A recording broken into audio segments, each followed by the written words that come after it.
Chikoko Comedies. Chikoko Comedies.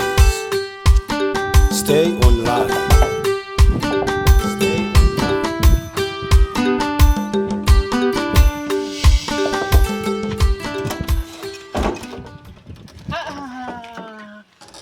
Abamboyi, yes. machokera kuti?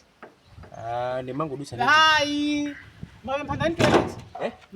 Mawe mphandani toilet. Toilet yazimai tiko mama welenga mnapita school. Oh, koda hapo tando zazimai? Apa twasibama. Apa azimai. Ndiye mbalo amene munapempha.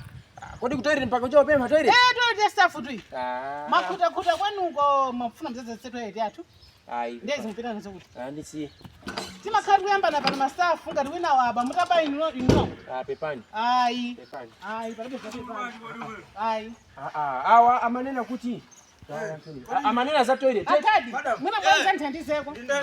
Sindikuziwa. Akubali. Muntu wachilendo. Ndinu ndani. Kwanje. Mwajokera muri kuno? Sindikuziwa. Basi kwanje.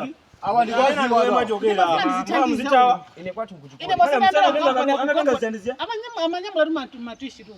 Mwajokera kuti wewe. Kuchikole. Mapanga kwanje. Mwajokera kuchikole. Ande kuno mukata. Ni mafuna ningo koza. Mungota ndezwe mwako matenga za mawoyo sasa. Yeah, nangabali nanga toilet ati nzio pemba. Mfuna muzitawa. Mungoti muthamangira ko. Taimani. Tafona kuzabu manangu sina pempe toilet. Zimene maluka nazo manende kuchiro nanga chakuja ati pempe. Zimene majuka nazo. Sona mabwana kumakaya kuti kalivya ifa mwana ngati mwalo matoilet. Mwe mwajuka. Oh pepani. Sina kaona toilet ati ndipempe. Ndena ka toilet ndipempe. Chakuja ati pempe. Kili chose. Ati ayi. Kunoko ndikwana. Ati mwalo toilet lazima ino. Iya simano. Iya ayi. Mukutukwa nazo. Ati mwalo toilet. Ayi. Ati simano toilet lazima ino. Taimani kai musema chenye chonje. Kuna ndikuchito. Akulu Kuziwa. Ni madola masaa gwidi. Kunifinya kwa ni madola masaa. Iya achimwe taimani. Kuna ndikuchito. Amanena kutatu mwale desi.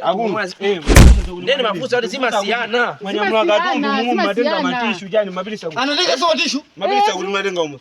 Makanga Lidi ya toilet anatenga sana makana huko. ni mafuna ndaiki umu. Munalibe. Mutimo. Oh munalawa mumu. Abana. Basi Mungu nena kuti. Mungu Oh, Yeah. Mungu Wachito ni Ma, utu.